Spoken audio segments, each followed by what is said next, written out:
Aujourd'hui, on part à la guerre. Je vous amène avec moi sur le front « Je veux quitter le porno ». C'est une chronique que je voulais faire depuis longtemps parce que ce qui est sûr, c'est qu'avec le vœu de chasteté, Internet illimité et toutes les confessions que j'entends comme prêtres, croyez-moi, à la fin, on finit par devenir un vétéran, un warrior dans la lutte contre la pornographie. Et vu l'ampleur des dégâts et de ce que j'entends, une chronique entière, ce sera pas de trop et vous allez voir, ça va être dense.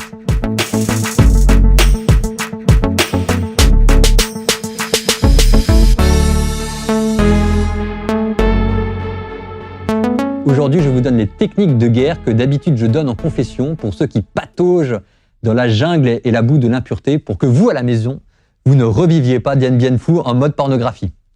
Alors, je suis un homme et je m'adresse à un public, je suppose, plutôt masculin. Mesdames, si jamais ça vous concerne aussi malheureusement, il suffit juste d'adapter. Mais à tout le monde, bienvenue dans l'arsenal secret du père d'Ardemar.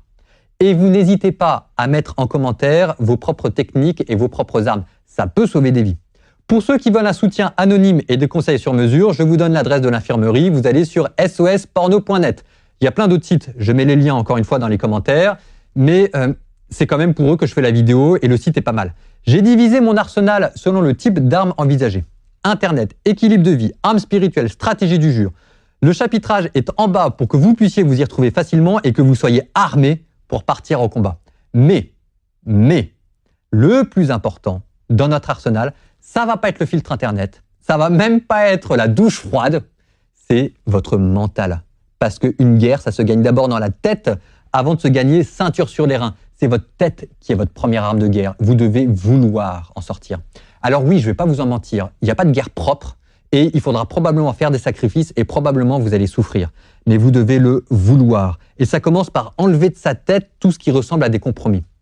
Aujourd'hui, dans cette chronique, je ne vais pas avoir le temps de faire dans la nuance. Mais de toute façon, c'est bien aussi parce que de temps en temps, il faut rappeler les choses et aller toc, droit au but. Donc, je pose le règlement de guerre et ce qu'on cherche, c'est une guerre sans compromis. Donc, 1. Le porno, la masturbation, les fantasmes sans frein, les expériences insolites, les sex friends, c'est mal. C'est un péché grave, point à la ligne. Ne croyez pas Psychomag et tous les autres qui vous disent que c'est le contraire. C'est faux, c'est mal et ça fait des dégâts. Vous devez savoir dans quel camp vous êtes. Et c'est pas acceptable, vous devez arrêter ça. Et ça, c'est le camp des chrétiens et plus largement de tous ceux qui veulent s'en sortir. Alors, pour vous, en ce moment, sur le terrain, c'est peut-être la retraite de Russie ou la Bérésina, ok, mais dans votre tête, il faut que les choses soient claires. Deuxièmement, personne ne vous en veut. Les prêtres que vous allez voir, encore moins si jamais vous allez voir. On est dans votre côté, hein. On a bien compris avec tout ce qu'on entend que c'était compliqué et qu'il suffisait de 3 clics pour déraper. On est avec vous, dans le même camp, j'allais dire dans la même tranchée. Et la miséricorde, ça existe. Vous pouvez recommencer à nouveau votre vie. Troisièmement, parfois j'entends « ce sera plus simple plus tard quand je serai marié ». Malheureusement, non. C'est même encore plus compliqué, les gens le vivent plus mal. Donc rendez-vous service à vous-même, partez tout de suite, maintenant au combat. Plus vous allez attendre, plus ça va être compliqué, croyez-moi. Quatrièmement, bonne nouvelle, ce n'est pas un combat insurmontable, vous le gagnerez. Quand? Je sais pas. Ça se trouve tout de suite. J'ai vu des personnes qu'une confession a guéri du jour au lendemain de masturbation pluriquotidienne. J'en ai vu d'autres qui luttent 20 ans encore après. J'en ai vu guérir seul. J'en ai vu guérir à l'aide d'un thérapeute. Chaque fois, c'est différent. Les guérisons rapides apportent de la consolation. Les guérisons lentes donnent plus de sagesse et de tendresse. Il y a un vieux proverbe de moine qui dit « Pour tous nos péchés, Dieu a prévu une délivrance. Mais l'heure de la grâce, c'est Dieu seul qui la connaît. Priez pour hâter le terme. » C'est un très beau proverbe. Donc vous pouvez être guéri, mais il faut être prêt, il faut le vouloir. Internet. Bah oui, hein, la principale source de tentation. Ok, on y va. Tous les sites de rencontres dont vous n'oseriez pas parler à table devant votre mère, si vous y allez, vous me prenez un filtre et vous blacklistez tout ça. Et maintenant, on part de l'arme la plus légère à la plus lourde. D'abord, vous devez aller sur des sites sécures. Je ne vais pas faire de la pub pour Netflix, mais vous comprenez bien que même si jamais il y a des choses pas terribles dessus, parfois, il vaut mieux se payer un abonnement et aller sur un site plus safe que d'aller traîner ses guettes sur un site de streaming où il y a plein de pop-up à guicheurs. Et puis, je rappelle aussi, une toute petite parenthèse, que l'anonymat sur Internet, c'est une illusion, ça n'existe pas, même en mode privé. Fin de la parenthèse. Bon, maintenant, le plus simple, c'est de couper Internet. Donc, si vous pouvez le faire, faites-le. Ou si jamais vous pouvez avoir 2 téléphones, l'un avec Internet, l'autre sans Internet, ça vous coûtera plus cher, mais vous le faites et vous laissez celui avec Internet au bureau. Sinon, vous installez une appli qui coupe Internet à partir d'une certaine heure. Ou bien vous mettez un filtre, j'en parle juste après. Ou bien vous paramétrez la box à la maison. Par exemple, pas d'internet entre midi et 2 ou bien à partir de 22h30. Franchement, la grille horaire, c'est pas très intrusif et ça aide. Donc attention par contre, hein, les parents qui veulent gérer le Wi-Fi familial, ça c'est un autre sujet. Désolé. Bon, mais ce qui est sûr, c'est que maîtriser sa consultation de sites porno, ça passe plus largement par la maîtrise de sa consommation d'internet et vous devez la réduire. Donc par exemple, tentez une journée par semaine, le vendredi, le jour où le Christ est mort. Par exemple, pas de YouTube, pas d'Instagram. Ceux qui ne peuvent pas couper internet, faites des week-ends de randonnée, faites des week-ends de détox, partez à la campagne. Et une fois qu'on a fait ça, on passe à l'arme lourde, le tank, le filtre internet. Alors ça, c'est le passage obligé. Bon, peut-être qu'à la maison, votre femme ou votre mari vont trouver ça bizarre que tout d'un coup vous mettiez un filtre alors que vous n'avez pas d'enfant. Qu'est-ce que vous voulez que je vous dise? Si jamais votre femme est intelligente, a priori elle l'est puisqu'elle s'est mariée avec vous, elle comprendra que c'est pour elle que vous le faites. Et puis, je suis désolé, elle est déjà probablement au courant de la situation. Bon, maintenant, un filtre, c'est pas magique. Ça accompagne votre effort, ça ne le remplacera pas. Donc, continuez de faire des efforts. En particulier, pour qu'un filtre marche, il faut éviter de vouloir le craquer. Il faut, entre guillemets, lui faire confiance. Ne pas se mettre volontairement dans des situations périlleuses pour voir si jamais le filtre marche ou pas, ou en se disant je peux y aller puisque de toute façon j'ai mon filtre internet. Tous les filtres ont des trous. Mais un filtre, ça reste quand même top parce que ça soulage les tentations. Je dis pas qu'il y aura plus de tentations, je dis qu'il y en aura moins.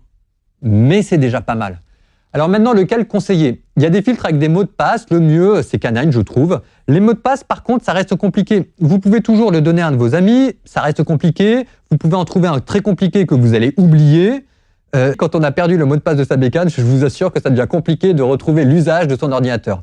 C'est pour ça que moi, ce que je conseille, c'est les filtres avec des délais. C'est beaucoup plus souple, c'est fait pour être autogéré et honnêtement, c'est vachement bien. Sur PC, PluckEye, sur Android, AppBlock. Par exemple, si jamais vous mettez un 2D de 2 heures et que vous avez blacklisté YouTube, ça veut dire que vous devez attendre 2 heures avant d'aller sur YouTube. C'est bien parce que vous voyez, ça freine l'accès, ça ne l'interdit pas.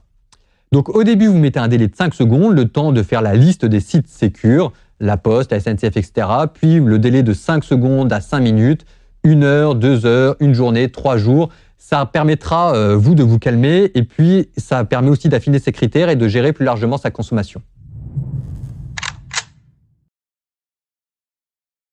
Vous trouvez les belles femmes belles et vous êtes attiré par elles. Je vous rassure, ça ne fait pas de vous un pervers, c'est normal. La pulsion sexuelle a été voulue par Dieu et Dieu vit que cela était bon. Mais dans notre attirance, souvent il se mêle quelque chose de tordu et de vicié. C'est ce qu'on appelle le désordre de la chair. Et ça, c'est votre deuxième ennemi. Et pour le dire de manière simple, franche et virile, il va falloir apprendre à serrer les fesses, à gérer sa frustration. Donc faites du sport, engagez-vous dans des associations, faites attention à votre ménage, à votre nourriture, à votre boisson, à vos moments de détente. Ça ne va pas résoudre tous les problèmes, mais c'est une guerre globale et vous devez avoir une stratégie globale, l'hygiène de vie. Dans le même registre, il faut se connaître. On peut chuter par impureté à cause de l'impureté. Par exemple, ça c'est un ado qui vient de découvrir en même temps ses hormones et le code du Wi-Fi familial. Et ça fait boum. Bon, ça c'est de l'impureté, alors on lui dit mon coco, t'es gentil, mais maintenant il faut que tu apprennes à prendre sur toi. Mais souvent, l'impureté c'est l'arbre qui cache la forêt. Par exemple, cela peut cacher une hyperactivité problématique. Tout le monde a des moments de bourre, ok. Mais ceux qui travaillent systématiquement trop, le stress et la fatigue vous rendent plus vulnérables. Et votre stress et votre fatigue, c'est à vous de les gérer. Donc soyez humble. Vous devez baisser le régime. Ou bien quelqu'un qui va sur des sites cochons parce qu'il n'a rien à faire. Typiquement, ça c'est les trentenaires. Ceux qui ont la vie à peu près réglée et pour qui ça roule et qui commencent à faire des insomnies et qui savent perdre leur temps et que voilà. Bon bref, l'essentiel est là, ok, mais c'est de la paresse. Alors d'abord, c'est complètement régressif et puis ensuite, vous venez de gâcher 1 heure de votre vie. Normalement, à 30 ans, vous avez des rêves à cultiver pendant vos temps libres. C'est sûr que si jamais le choix, c'est entre Netflix ou un site cochon, ça va pas tenir longtemps. Mais si jamais, par exemple, vous aviez le trombone, alors ça ou autre chose, le trombone, c'est un de vos rêves de jeunesse et vous vous étiez juré à vous-même de le reprendre un jour, à 30 ans, vous devez le faire. C'est une sorte de devoir que vous devez à vous-même en quelque sorte. Vous n'avez qu'une vie, je vous rappelle, donc cultivez vos rêves dans vos temps de loisirs. Ou bien, il y a encore un autre cas de figure, il y a ceux qui ont besoin de leur dose d'adrénaline et la vie ne la leur donne pas. Alors on va braver les sites interdits et on retrouve là sa dose d'adrénaline et là on se sent revivre. Ça veut dire que vous avez besoin d'engagements plus exaltants, dont acte, sport de combat, escalade, politique, aide aux pauvres, macadam café, la politique, elle est là où il y a des vrais risques, là où il y a des vrais problèmes. Un cas particulier, ceux qui sont malheureux. Alors je ne parle pas du coup de blues adolescent, je parle de ceux qui ont des vraies vies de merde. Quand on se fait exploiter de manière crasse, quand on s'est fait plaquer comme un malpropre, quand on en est à mendier sa consolation là où on peut, et je comprends qu'on la trouve là où on peut. Battez-vous au maximum. Faites ce que vous pouvez. Tant que vous pleurez, c'est bon signe. Pour vous, la vraie lutte est probablement ailleurs, c'est trouver le sens de vos épreuves. Et il est là. Votre devoir, ce sera votre manière de lutter pour la chasteté. Vous devez trouver quel sens ça a. Il y en a un, Dieu vous le garantit. Et quand vous l'aurez trouvé, quand vous aurez fait de votre chemin de galère un chemin de sagesse, le reste redevient gérable. En attendant, faites-vous aider. Vous n'y arriverez pas tout seul. Un psy, un curé, un vieux qui connaît la vie et qui peut vous aider à y voir plus clair dans votre galère.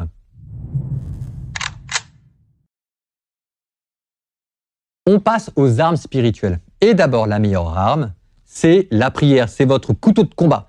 La prière quotidienne. Si vous ne priez pas, vous étonnez pas, vous êtes tout simplement moins protégé contre le diable. Donc, la prière quotidienne. Au moins 6 minutes par jour. Il existe des prières spéciales aussi, dites délivrance du porno. Saint Joseph, patron traditionnel de la chasteté, et plus récemment, qui fait des miracles, la prière de Carlos. Elle se trouve sur le site sosporno.net, je refais ma petite pub. Allez-y, le site est vachement bien fait. Il y a même une équipe de bénévoles qui se propose de prier pour vous bénévolement. Il y a un chat, etc. Pour info, ça c'est un autre sujet. Pour info, il peut y avoir des tentations particulièrement violentes et anormales qui coexistent avec une vie chrétienne. A priori, on n'a pas besoin d'invoquer le diable pour dire qu'on fait n'importe quoi sur des sites cochons, mais ça peut arriver. Il m'est arrivé d'envoyer une fois quelqu'un chez l'exorciste. Mais ça, c'est le prêtre qui discerne, et c'est rare, très rare. Ensuite, évidemment, il y a les sacrements. Normalement, si jamais vous avez chuté, vous n'avez plus accès à la communion. Si c'est compliqué pour vous, vous en parlez à votre curé. C'est une règle que l'Église donne, mais elle a pour but de vous aider, pas de vous enfoncer. Donc si jamais c'est compliqué, allez voir votre curé, mais c'est lui qui décide. Ensuite, baptême et confession. Si vous n'êtes pas baptisé, franchement, posez-vous la question. C'est pas que je veuille à tout prix vous convertir, mais le baptême, c'est quand même fait pour ça. Le rôle du baptême, c'est de vous enlever le poids de la faute qui vous enfonce et qui vous ronge, et de guérir votre volonté en lui redonnant sa liberté. Si vous êtes baptisé, dans ce cas, c'est la confession. Alors oui, personne n'aime se confesser, et de ça encore moins. Mais ça se trouve, la personne qui est passée juste devant vous, elle a fait pire que vous. Donc allez-y. Vous en avez besoin, vous devez demander pardon, et puis c'est une question de justice. En tout cas, pour vous remettre au combat, vous devez, dans votre tête, vous dire que vous avez demandé pardon. Et puis ce qui est vrai aussi, c'est que plus vous allez passer du temps sur des sites cochons, et plus vos yeux vont avoir besoin de leur dose de nudité, sans parler du reste de votre corps. Donc, ça veut dire que plus vous chutez, et moins vous avez la force d'y résister. Vous êtes de moins en moins libre, c'est ce qu'on appelle l'addiction, la dépendance. Vous n'avez pas le pouvoir de redevenir libre par vous-même face à la dépendance. Mais si votre addiction est d'origine morale, et a priori elle l'est, la confession a le pouvoir de vous rendre à nouveau libre, et j'insiste là-dessus.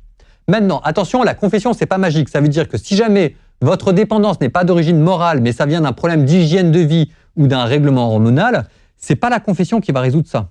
Ensuite, il faut regretter de manière vive ces péchés. Il peut arriver qu'après s'être confessé un certain nombre de fois de la même impureté, on ait un sentiment de déjà-vu et de lassitude. Ça, c'est triste, mais c'est votre cœur qui s'est endurci au péché. Et pour vous en sortir maintenant, vous avez besoin d'un électrochoc pour vous réveiller. Ça va être le moment de passer aux vraies pénitences. 3 Je vous salue Marie pour un péché vieux de 10 ans et qu'on a confessé 20 fois, mettez-vous un coup de pied au cul. En tout cas, moi je vous le dis. Donc, jeûner, par exemple, une journée entière, vous en mourrez pas. Mais le jeûne, ça cogne sur le corps. Et comme c'est par le corps qu'on a péché, alors ok, c'est un peu simpliste comme raisonnement, mais au moins, ça, je suis sûr que tout le monde le comprend. Et ça réveille. Et de ce point de vue, le jeûne, pour ça et autre chose, c'est une arme hyper puissante, recommandée par Jésus lui-même. Une manière de prier avec son corps tellement violente que je vous assure, ça va vous réveiller, vous, votre corps et le ciel avec. Inscrivez aussi votre combat dans la durée. Parfois, il n'y a aucun problème, et dans ce cas-là, c'est bien d'enlever le filtre sur Internet pour apprendre à nager sans s'ébouer. Parfois, au contraire, il faut les remettre. Avec le temps, on finit par se connaître. On voit arriver les choses de loin. Par exemple, vous savez que vous allez quitter le nid conjugal pour le travail et que vous allez dormir dans un hôtel et qu'on va vous passer une tablette, vous allez avoir le câble, Internet, tout ça. Alors là, vous voyez l'occasion de chute qui arrive, grosse comme une maison. Dans ces cas-là, n'attendez pas, ayez un plan. C'est le moment de ressortir votre passion pour les documentaires historiques et de partir à l'hôtel avec un film que vous avez déjà téléchargé sur les chevaliers de l'an 1000 du lac de Paladru. Mais en tout cas, vous devez avoir préparé un truc qui vous botte. Hein. Ne restez pas seul face au danger. Ou bien, vous en parlez à quelqu'un, à votre femme ou à vos amis. Alors oui, c'est humiliant, mais pour sortir de la solitude et des films qu'on se fait dans sa tête, il n'y a pas mieux. Donc vous lui dites, chouchou, ça va pas fort en ce moment, je me connais, je vais faire des conneries, ou bien vous en parlez à votre ami, et si jamais vous pouvez, vous lui passez votre ordinateur pour la soirée. Quelqu'un qui chute alors qu'il avait un plan de bataille, c'est pas la même chose que quelqu'un qui chute sans plan de bataille. Il en est beaucoup plus responsable. Dans le même ordre d'idée, le but, c'est pas simplement de craquer le plus tard possible, c'est aussi de craquer le moins longtemps possible. C'est ce que j'appelle l'effet caniveau. Maintenant que j'ai chuté et que j'y suis, autant se faire plaisir. Et alors, on en profite et puis on se vautre. Bon. Quand une voiture prend feu, on ne se dit pas, tiens, c'est un beau spectacle, je vais rester aux premières loges, je vais profiter. On se barre. Donc, vous devez avoir un bouton d'arrêt d'urgence sur lequel vous pouvez appuyer. Par exemple, dans le filtre Pluck-Eye, il y a une option Blackout. Ça veut dire qu'entre deux moments de lucidité, on arrive à trouver 5 secondes et on prend sur soi et on appuie sur le bouton d'arrêt d'urgence et on a Internet qui saute pendant 24 heures. Et c'est vachement bien et votre billet de train, vous payerez plus cher et puis tant pis, ce sera un peu plus compliqué pendant 24 heures. Dans les cas les plus lourds et sur prescription médicale seulement, ici le curé, on peut même conseiller la stratégie dite du sevrage. C'est quand c'est tellement la loose qu'on sait plus où on en est et qu'on se dit un jour sur deux, ce sera déjà mieux parce que vraiment, c'est la panique. Donc, un jour sur 2 pendant 2 mois, puis un jour sur 3, puis une semaine sur 4, etc., jusqu'à rémission totale. Parfois, quand on est un alcoolique notoire, il vaut mieux se mettre une grosse claque le samedi soir plutôt que tous les jours. Alors, je sais que c'est moche comme manière de parler. Je vous dis pas que c'est bien. Je vous dis que c'est mieux que rien et que, en tout cas, ça fait une base de départ sur laquelle travailler et que ça veut dire que vous n'avez pas abandonné le combat. Mais de toute façon, ça, c'est après avoir tout essayé et après avoir essayé en particulier les parcours qu'il y a sur Internet et que je vous mets en lien, Libre pour aimer, Stop au porno, etc. Je mets tous les liens dans les commentaires. Et pour ceux qui ont réussi à se remettre à flot, attention à ne pas se reposer sur vos lauriers. C'est bien de temps en temps d'arrêter Internet une journée sans raison particulière, simplement pour vérifier où on en est dans sa vigilance. Si vous vous reposez sur vos lauriers, vous risquez de ne plus être attentif et de ne pas faire attention aux signaux avant-coureurs et de retomber sans faire gaffe. Bon, il y a plein d'autres trucs qui marchent, il y a plein d'autres trames que j'ai pas dit. S'il vous plaît, mettez-les dans les commentaires pour tous ceux qui sont dans la galère. Et courage à tout le monde. On est tous dans le même combat. Pour les uns, ça va être la pureté, pour les autres, ça va être l'avarice. Ce qui est sûr, c'est que l'impureté, il y a plus de honte et ça fait plus souffrir. Les autres sont pas moins graves. Mais c'est bien de se souvenir les uns les autres. L'amour vaincra. Je le redis, l'amour vaincra.